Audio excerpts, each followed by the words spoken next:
Hi, I'm Flora Kaplan. I'm the Indicators Report Program Manager. I'm really excited to share the highlights of our research from this fall. And I encourage you to pick up one of our printed reports that are around the room and also check out our website. There's much more in-depth information there.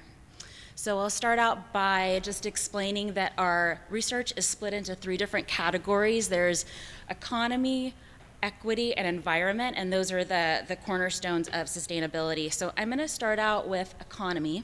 So this was quite an update. Our median income had an 11% increase in 2014. So that's the median income is over $100,000, which makes it the highest median income in the 9 counties in the Bay Area. Our poverty rate also fell, which is great news, and we have the lowest poverty rate in the 9-county Bay Area. Our poverty rate for children also declined, with one exception. The way that we measure children in poverty is by looking at families in poverty and who have children under the age of 18.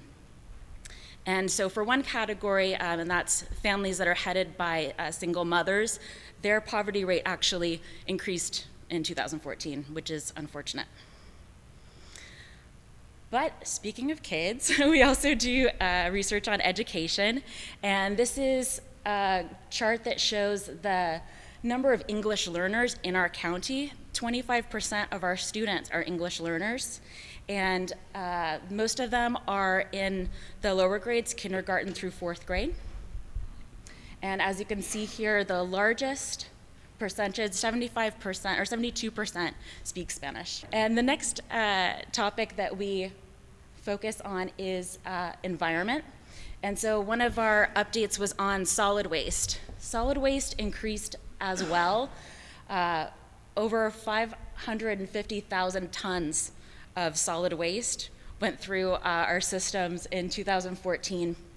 And this increase is partially because our population increased. We also had more businesses, and we expanded recycling programs, which is a good thing.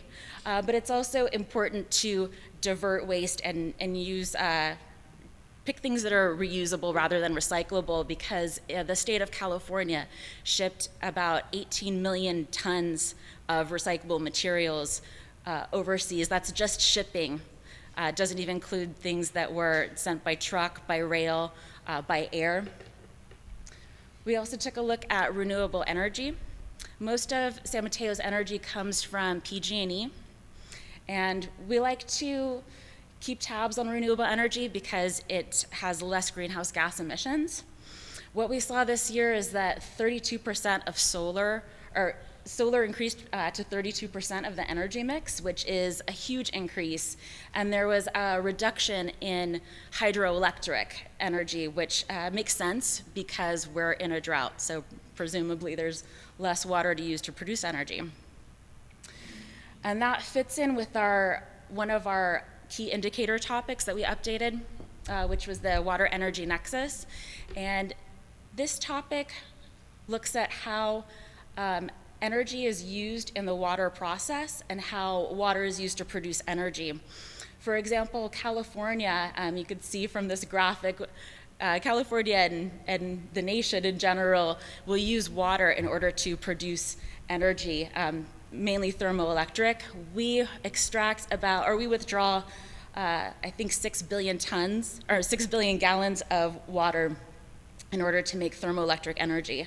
Energy is also used in order to transport water to us, in order to extract it from the ground, get it into our homes, and the most water is used by us, the consumers, when we heat it or use it in other ways. So 83 million gallons per day in San Mateo County, that's mostly that's mostly for public use.